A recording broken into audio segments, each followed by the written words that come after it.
Alrighty.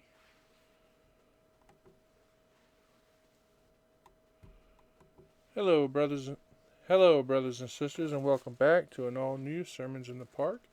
As always, I am your Reverend Jamie McCaskill. I want to take this time, like I do each and every week, to just say welcome back. It's always a pleasure to be able to stand here on a beautiful Sunday and just share the gospel with you all. Today um, is Sunday, February 5th.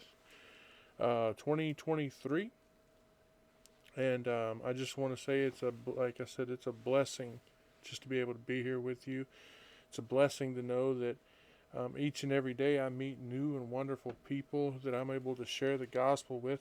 Today or yesterday at work, I met a young lady named Brandy, who was sharing some stories from her past with me. And if you decided to watch Brandy, hello. Welcome to Sermons in the Park. Welcome to the family. Also, as a gentleman at work that I've known for quite a while, who's decided to start listening in on the podcast, named Doug. Great and wonderful guy, retired railroad worker. Doug, welcome to the family. It's wonderful to have you here. Let's do like we do each and every week. Let's bow our heads and thank our Heavenly Father. And guys, don't just do that on Sundays. Don't just do that when a minister tells you to. That's something, thanking God for the gifts that He's given us is something that we should do as often as we can. We should do it, when we wake up in the morning, when we go to bed at night, and in between. Thank Him for our meals like we did when we were children. Sound off below.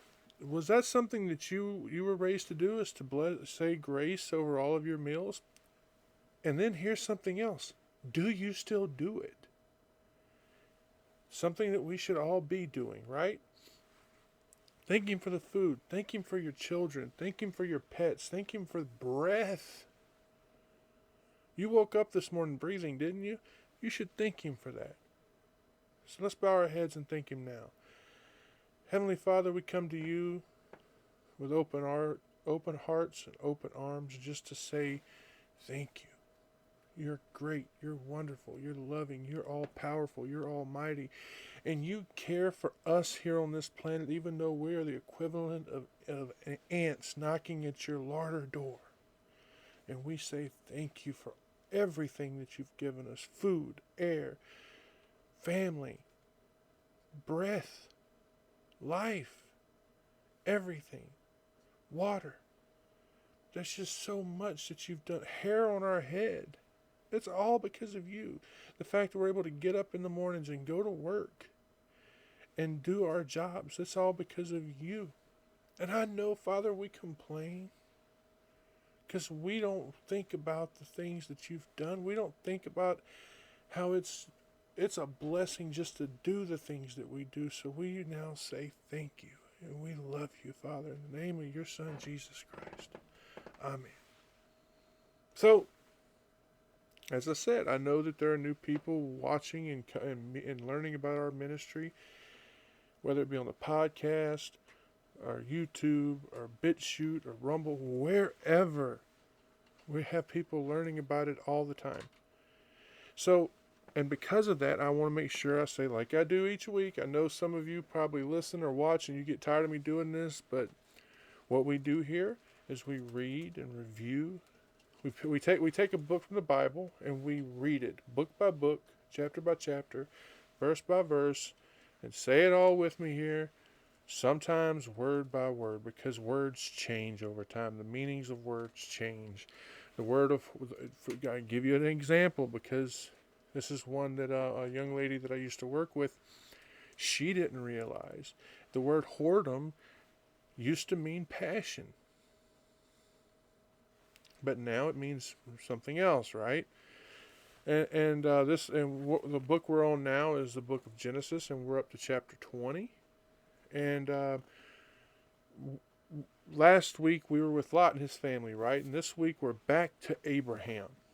And like I told you at the end of last week, we're done with Lot, okay? We're not going to be hearing about Lot anymore. So let's go ahead and read. We're in Genesis chapter 20. We're going to read the entire chapter, all 18 verses. So yes, this is a short one compared to what we usually do here. So let's go ahead and read Genesis chapter 20.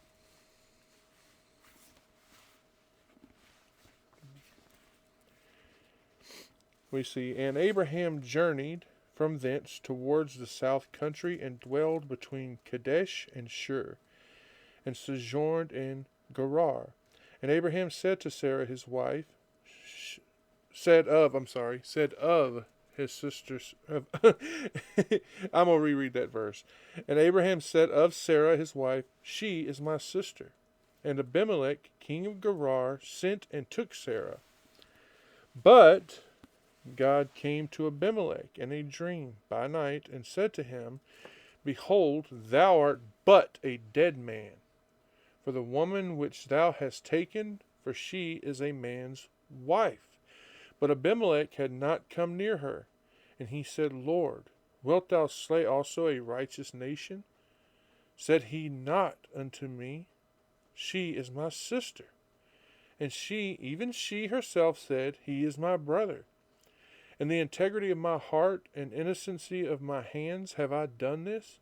And God said unto him in a dream, yea, I know that thou didst this in the integrity of thy heart, for I also withheld thee from sinning against me. Therefore suffered I thee not to touch her. Now therefore restore the man his wife, for he is a prophet, and he shall pray for thee, and thou shalt live. And if thou restore her not, know thou that thou shalt surely die, thou and all that are thine. Therefore Abimelech rose early in the morning, and called all his servants, and told all these things in their ears. And the men were sore afraid. Then Abimelech called Abraham, and said unto him, what hast thou done unto us, and what have I offended thee, that thou hast brought on me and on my kingdom a great sin? Thou hast done deeds unto me that ought not to be done. And Abimelech said unto Abraham, what sawest thou that thou hast done this thing? And Abraham said, because I thought surely the fear of God is not in this place, and they will slay me for my wife's sake. And yet indeed she is my sister. She is the daughter of my father, but not the daughter of my mother. And she became my wife. And it came to pass, when God caused me to wander from my father's house, that I said unto her, this is thy kindness which thou shalt show unto me at every place whither we shall come. Say of me, he is my brother. And Abimelech took sheep and oxen and men servants and women servants, and gave them unto Abraham, and restored him Sarah his wife. And Abimelech said, behold, my land is before thee, dwell where it pleaseth thee. And unto Sarah he said, behold, I have given thy brother 1,000 pieces of silver. Behold, he is to thee a covering of the eyes, unto all that are with thee, and with all other. Thus she is reproved. So Abraham prayed unto God, and God healed Abimelech and his wife and his maidservants, and they bare children. For the Lord had fast closed up all the wombs of the house of Abimelech, because of Sarah, Abraham's wife. Okay, so just like we always do, we go back, we reread that first verse, and then we break it down. Let's read that again. And Abraham journeyed from thence towards the south country, and dwelled between Kadesh and Shur, and sojourned in Gerar. Now, this city here, Gerar, was actually an ancient trading post, and it was located somewhere between Beersheba and Gaza, somewhere along the Mediterranean coast. It was a Philistine city, and it was on the border between Palestine and Egypt, roughly 10 miles south of Gaza. Now, as far as its exact location, as you can tell by how I'm trying to describe where it is to you, that is very, very highly debated. And according to W.J. Pythian Adams and also W.F. Flanders, they suggest that Tel Jimma was actually the original place. But when D. Elan was excavating at Tel Abu Harari, it seems like it was most likely there. It was most likely there at, like I said, I'm saying that name again, Tel Abu Harari. What they found there was actually evidence of a flourishing Middle Bronze Age community, and it actually parallels the times of the patriarchs. It was there that Mycenaean traders like Abimelech actually would have made contact with wealthy desert sheiks, kind of like Abraham there. So let's look at verse 2 now. And Abraham said unto Sarah his wife, she is my... I did it again. And said of Sarah his wife, she is my sister. And Abimelech, king of Gerar, sent and took Sarah. Doesn't that sound familiar? Think about it. She's my sister. That's the exact same thing that happened in Egypt with the Pharaoh, isn't it? He says the exact same thing to Abimelech. We know that God comes to Abimelech in his dreams, and he tells him about the deception that Abraham pulled, and expresses his sovereignty in withholding, as it says, thee from sinning against me. As we discussed before, Abimelech, that name, Abimelech, he's a king. And we read that he took Sarah into his harem, right? This Abimelech here is most likely the father, or maybe even the grandfather, of the Abimelech that Isaac encounters later. We know that he preaches to Abraham. He asks him, why he would do this. You see, Abraham, he seems to have forgotten that God is his shield. Now, as terrible as this story is, we know that this is the second time that he's done this, or that he's told some ruler that Sarah is just his sister. He leaves out the fact that she's also his wife. Before, it was, the Pharaoh of Egypt, and here it's Abimelech, the king of Gerar. And this is in the land that we now call the Holy Land. All right, verse 3. But God came to Abimelech in a dream by night and said to him, Behold, thou art but a dead man, for the woman which thou hast taken, she is a man's wife. So we see that, here we see God coming to him in a dream. Again, God, the God of Abraham, is stepping in to protect the wife of Abraham, Sarah. She is joining in on the lie with Abraham. She's deceiving this king who is protesting his innocence and his integrity before God. And together, with his aides, he demonstrates proper submission to God's warning. We see God warn Abimelech, preventing him from committing the sin that the Old Testament tells us is worthy of death. Adultery. Adultery is a terrible, terrible sin. I don't know how many times we've discussed that here on Sermons in the Park. Remember, Abimelech had been deceived. He didn't know that Sarah was married. He didn't know that Sarah was Abraham's wife. So God steps in, and God prevents him from committing this sin. All right, let's go ahead and read verse 4 now. But Abimelech had not come near her, and he said, Lord, wilt thou slay also a righteous nation? I like how it tells us, but Abimelech had not come near her. What does that tell you? That tells you that Sarah hadn't been in his bed yet.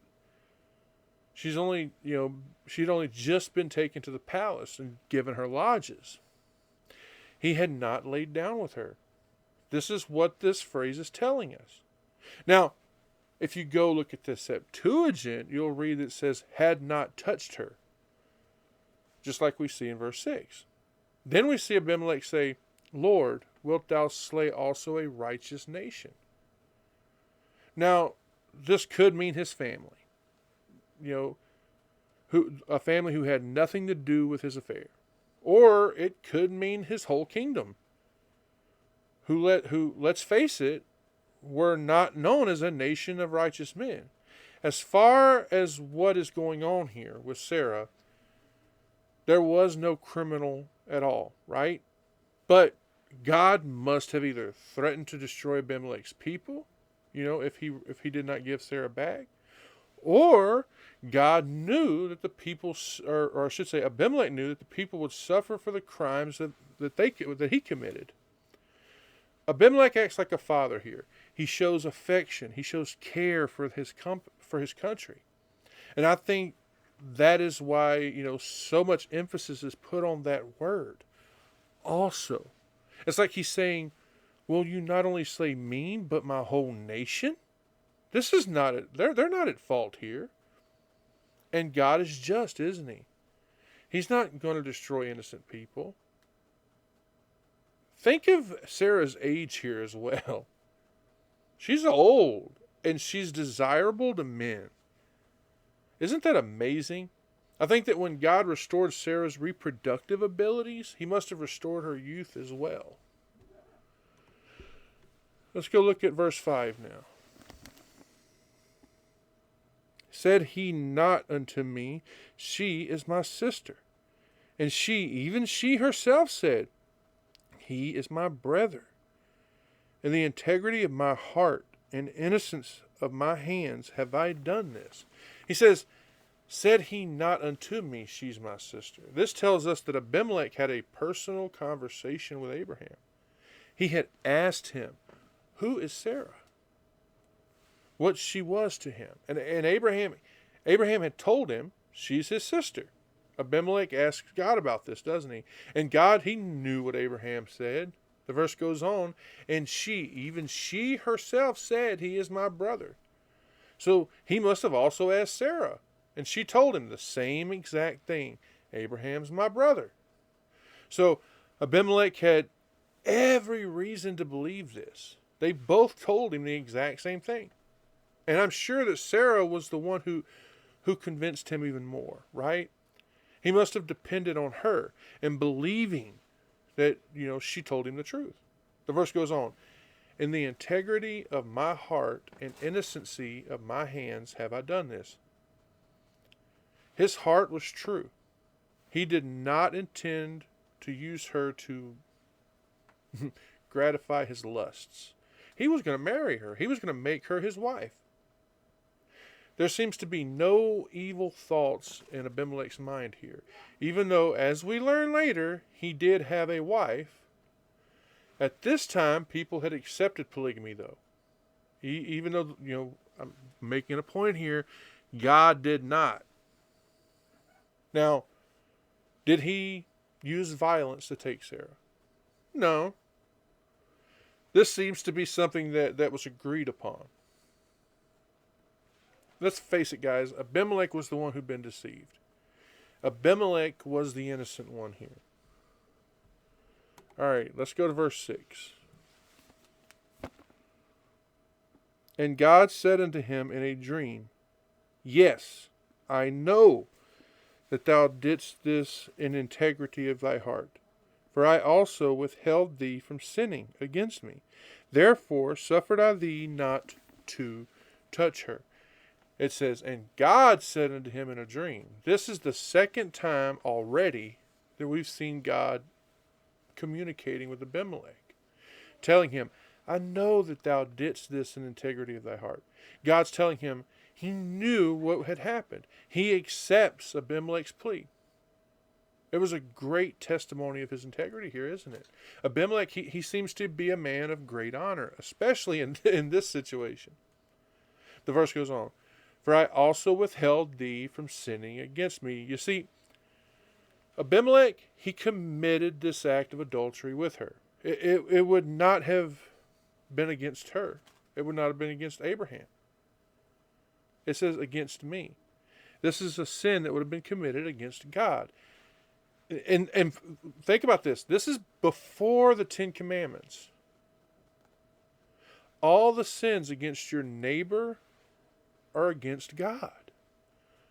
Let's look at something here. Let's look at Psalms 51:45.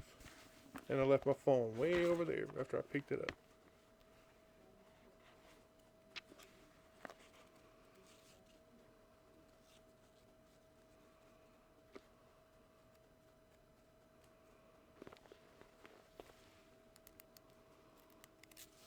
Psalms 51, verse 4.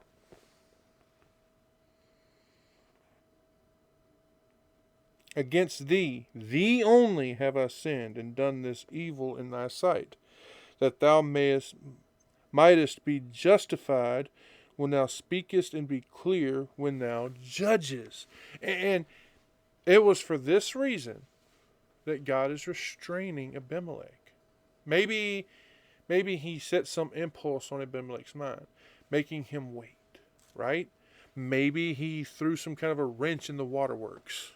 Maybe maybe he made him sick, or he did something that just kept him from going forward. The verse says, "Therefore suffered I thee not to touch her." He kept him from gaining, carnal knowledge of Sarah. Take a look also at 1 Corinthians chapter 7, verse 1.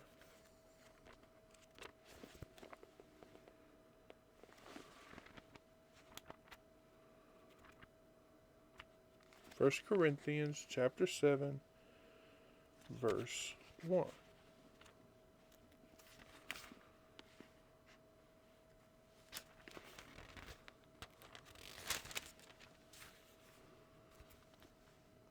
Now concerning the things wherefore I have wrote unto thee, it is good for a man not to touch a woman. You see, if it was not for the things that required divine permission, there would be more evil in this world than there already is.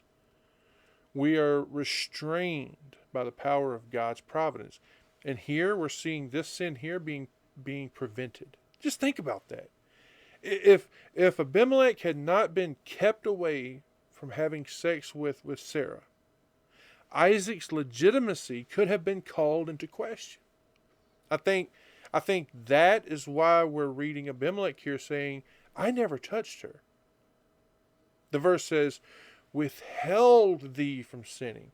Even though Abimelech was restrained, he still had to restore her. He had to keep from being judged. God had kept Abimelech from sinning. He knew that this was not Abimelech's fault. How could it be? He did not know that Sarah was married to Abraham. So how can you blame him? All right, verse 7. Now therefore restore the man his wife, for he is a prophet, and he shall pray for thee, and thou shalt live. And if thou restore her not, know that thou shalt surely die, thou and all that are thine. Check that out. He says he is a prophet.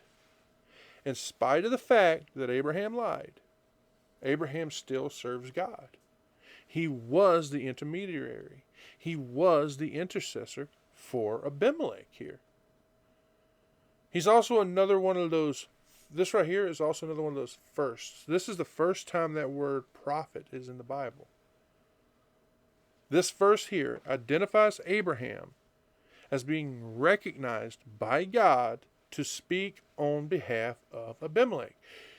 Usually the fact that someone is a prophet is used to speak to someone on behalf of God, not God on behalf of them.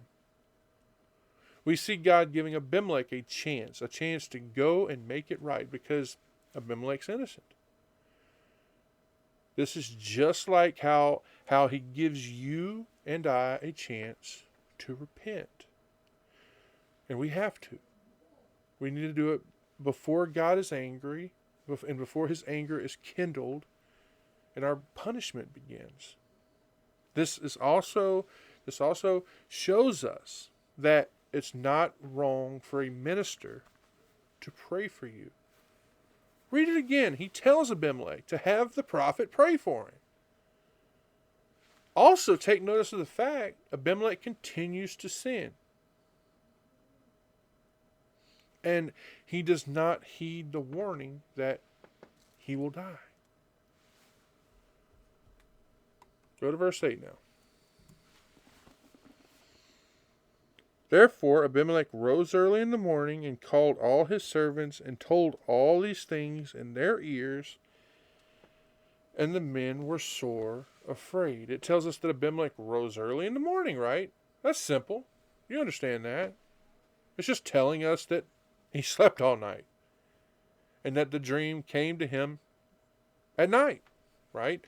So dawn breaks and Abimelech gets up. He calls all of his servants to his side, and the servants are now called courtiers. and he tells them about his dreams. The servants, they're shocked, and they discern that God has his hand in this. And they're afraid, right? Who wouldn't be? All right. Let's go to verse 9 now. Abimelech called Abraham and said unto him, What hast thou done unto us, and what have I offended thee, that thou hast brought on me and on my kingdom a great sin? Thou hast done deeds unto me that ought not to be done. This had to be humiliating for Abraham here.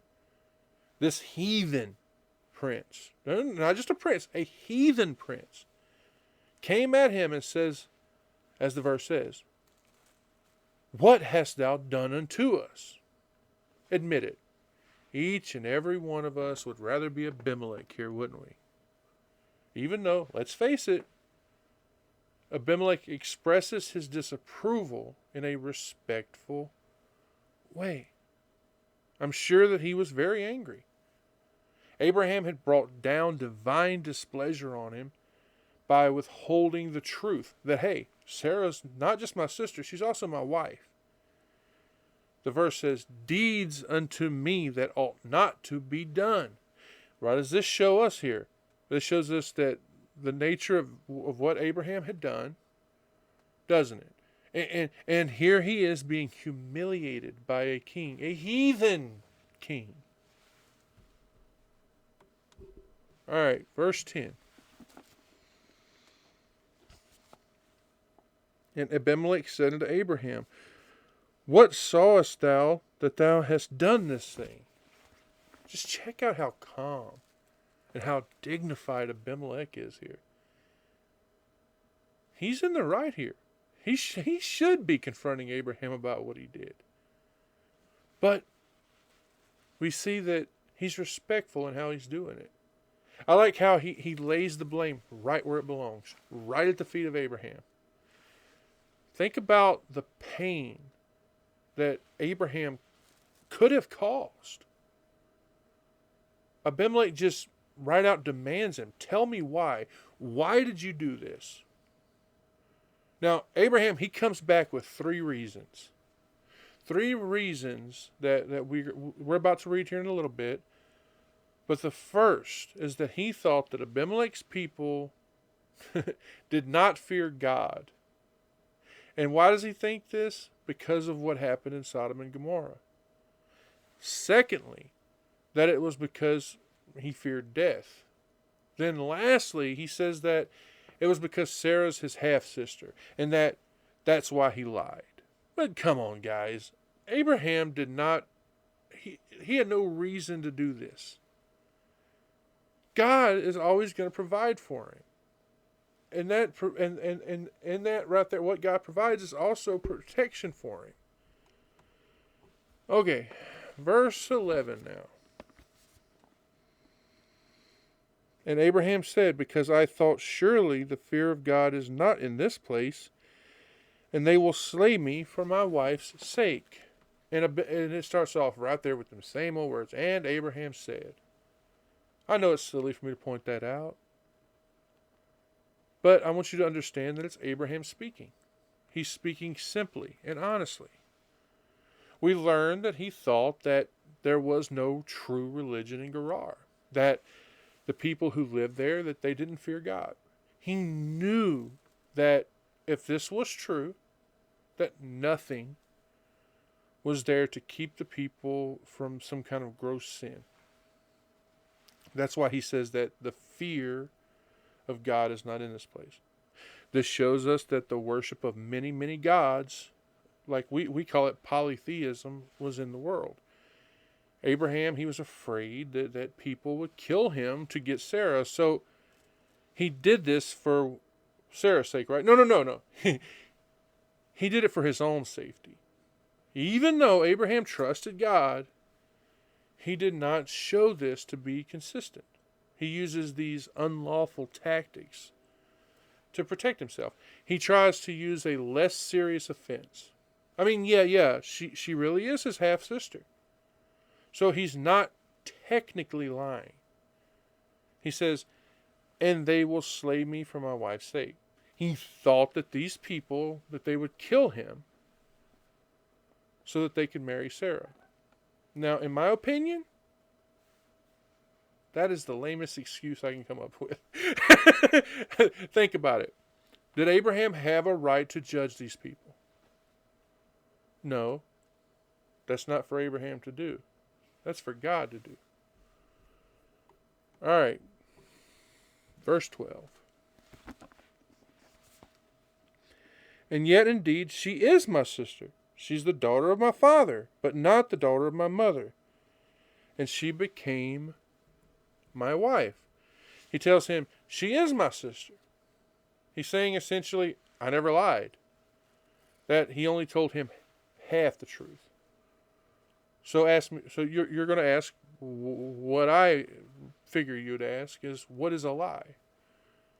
Those who know will tell you that is when you do something or you say something, whether it's true or false, right? And when you say or do it, you want someone else to think that it's true when it's not.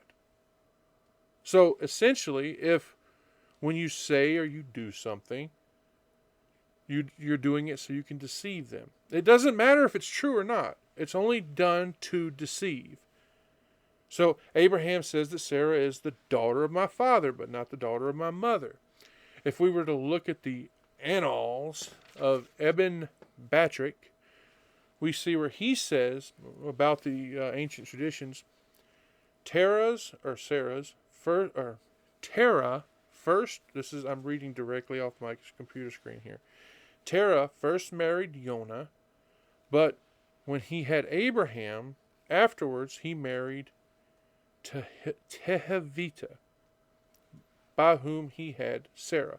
So Sarah really is the sister of Abraham. They had the same father, but different mothers.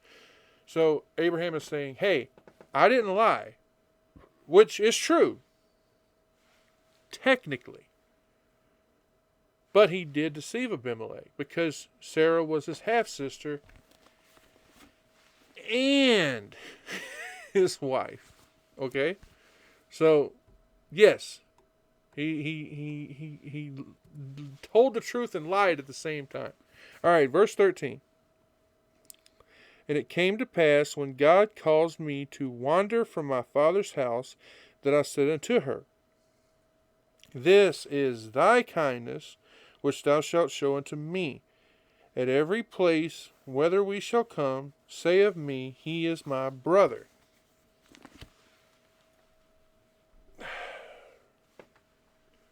Look at the start here. Okay, I'm sighing because this is going to be difficult for me to try to break down for you. Right there at the start it says, and it came to pass when God caused me to wander from my father's house. His father's house is Ur of the Chaldees, right? This is where he was when God called on him to leave. Gave him that obligation. He told him to leave and go from this place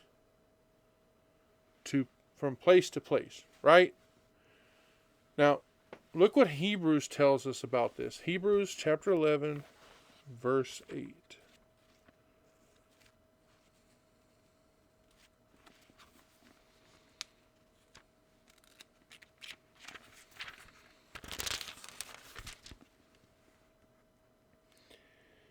By faith, Abraham, when he was called to go out into a place which he should after receive for an inheritance, obeyed, and he went out, not knowing whither he went. Okay? Now, it's been said that the word God here should actually be the gods, because if you look at the Targum of Jonathan, this verse was interpreted this way. And I read, and it was when the worshippers of idols sought to cause men to err, and I went from my father's house. Okay? I take it the way we read here in the Bible as the one true God. Just like Jarkey did, just like Ibn Ezra did, Ben Melech also, as well as many, many, many other Christian interpreters. Yes, the word God here is plural, just like it is many, many times. This is the Trinity of the Godhead. Anyway, as we continue, the verse says, that I said unto her, this is thy kindness which thou shalt show unto me. See, he's telling Sarah to, hey, do me this favor. Show me this affection, if you will. So, wherever they went, she was to do as he asks.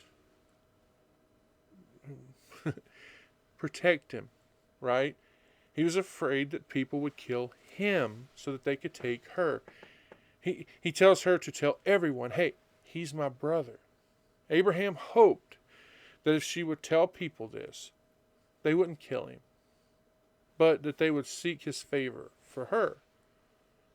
This is what he, of course, tells Abimelech, as a way of saying this was an old agreement that she had made for more than 30 years.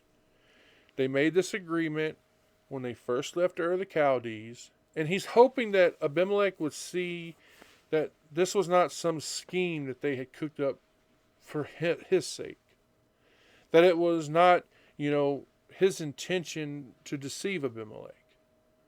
That it was only meant to protect him from wicked people. Again, I want to say, Sarah must have been gorgeous. Abraham is terrified that someone's going to kill him to take her, even at this advanced age. Remember, she is really old here. She's really, really old. She's over 100 years old. All right, verse 14. And Abimelech took sheep and oxen and men servants and women servants, and gave them unto Abraham, and restored him Sarah his wife. Isn't that interesting? We read, and Abimelech took sheep and oxen, and men servants and women servants, and gave them unto Abraham. This makes it seem like Abimelech was satisfied with that lame excuse that Abraham gave him. So he gave him these gifts so that Abraham would pray for him, to intercede on his behalf, so that God would heal his family. That's what Jarkey tells us. Abimelech did not give these gifts as some kind of a bribe, okay? I want to make that clear. He did not try to buy Sarah. No. He understood that Abraham was a prophet. He understood that if Abraham prayed for him, that he would be healed. It says right there, restored him Sarah his wife. Abimelech never touched her. He returns her to Abraham just like God told him to do. He did everything within his power to make things right. He did not want the wrath of God to fall on him or his people. The great king. Verse 15. And Abimelech said, behold, my land is before thee. Dwell where it pleaseth thee. He doesn't tell Abraham to leave. Remember, that was what the Pharaoh did. Pharaoh told Abraham, get out. Not Abimelech here. It tells us, and Abimelech said, behold, my whole land is before thee. He's asking Abraham to stay. He tells him, choose where you want to live. It says, dwell where it pleaseth thee. Think about that. He's offering Abraham the best. He says, is there a place in my kingdom that pleases you? It's yours. He gives Abraham all of these gifts and land to live on. I'm positive that he figured that, hey, God's blessing Abraham. I'll catch the overflow. I'll be blessed as well. All right, guys, verse 16. And unto Sarah he said, behold, I have given thy brother 1,000 pieces of silver. Behold, he is to thee a covering of the eyes, unto all that are with thee, and with all other.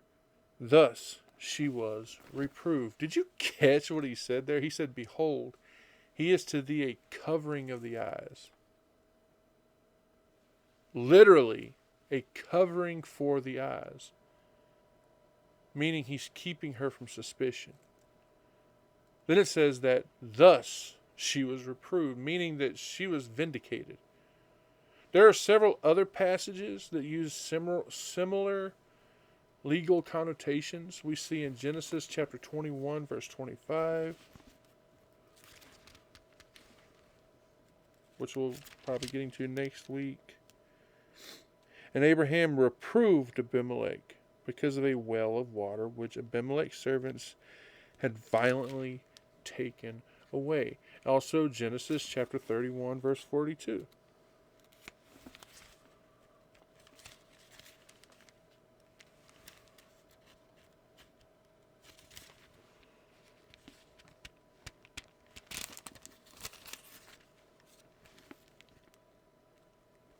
Except the God of my father, the God of Abraham, and the fear of Isaac had been with me, surely thou hadst sent me away now empty.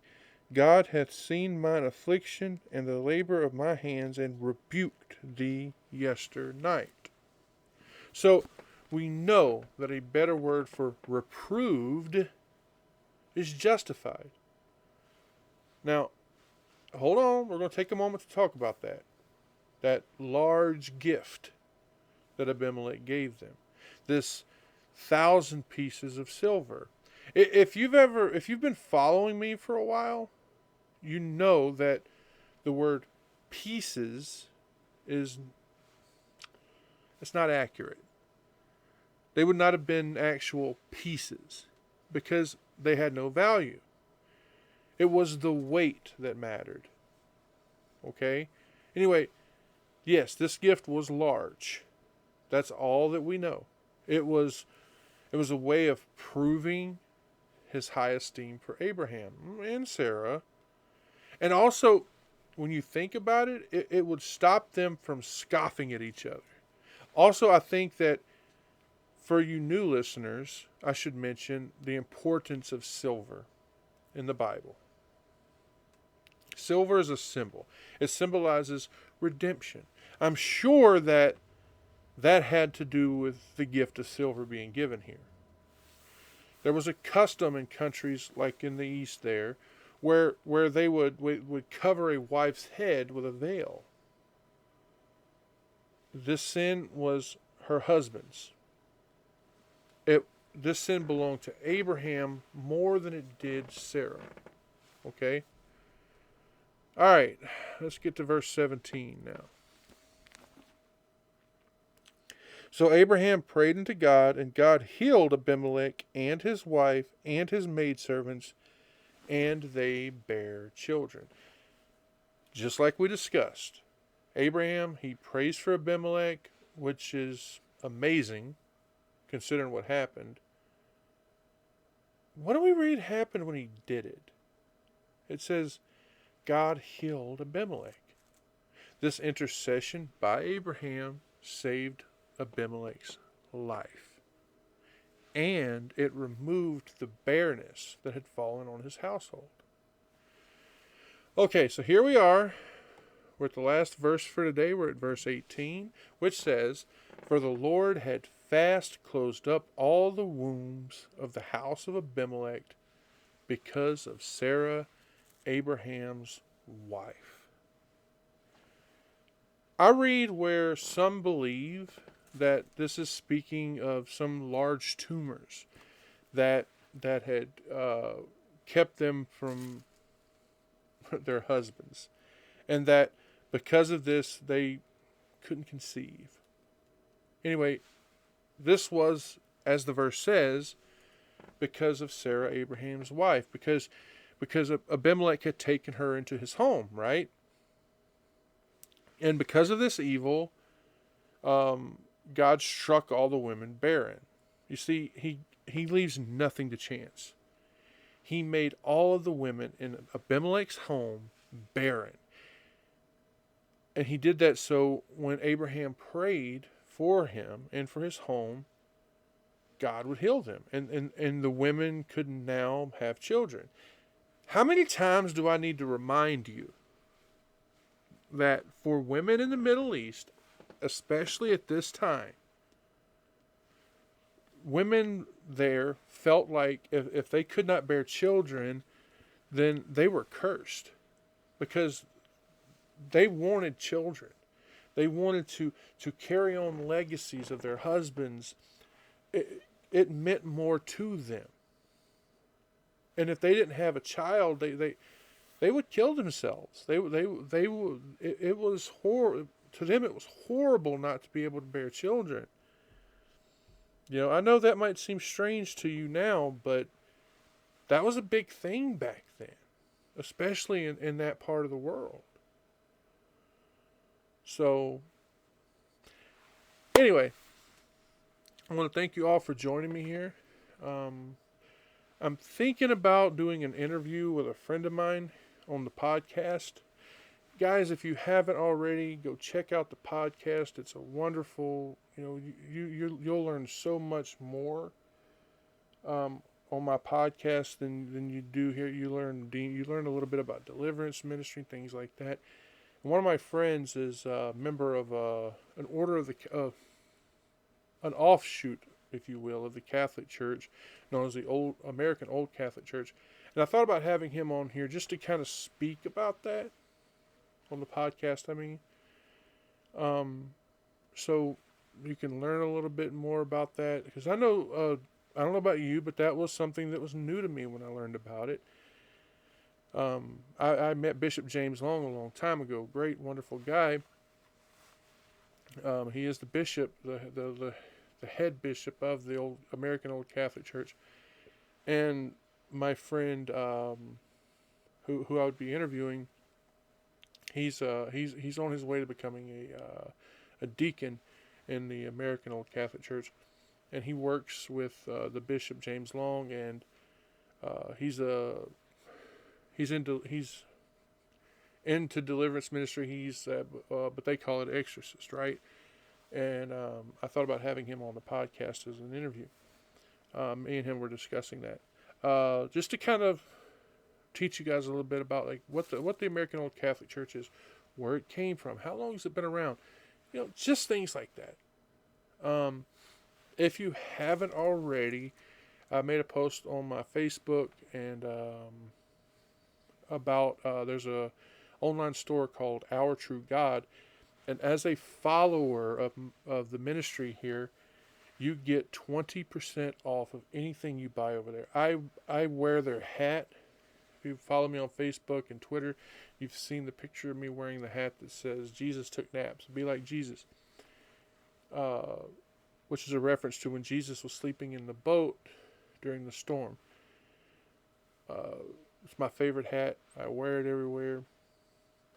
But if you go to the link below, there's a link in the description of this video, and as well as the podcast. There's a link there. You click that, you get 20% off anything you buy. Anything you buy, and it helps the ministry here. So if you're interested, go check that out. They're not sponsoring me in any way. I'm just giving you that heads up because they offered that to me for you guys. So thank you all for joining me here. I pray the Lord continues to bless and keep each and every one of you. And God bless you. And I love you guys. I love you so much. You have no idea. But go check out the podcast. If you're over on the podcast, guys, I'm speaking directly to the podcast mic right here. Uh, go over to the YouTube channel, go to the Rumble channel, go to the BitChute channel, and follow us there. Uh, just like I said, it helps the ministry grow, guys. If you share the link, definitely share the link on your Facebook wall, Twitter wall, True Social, wherever you may do your social thing. Just let others know about us. So God bless you all. I love you, and take care, guys.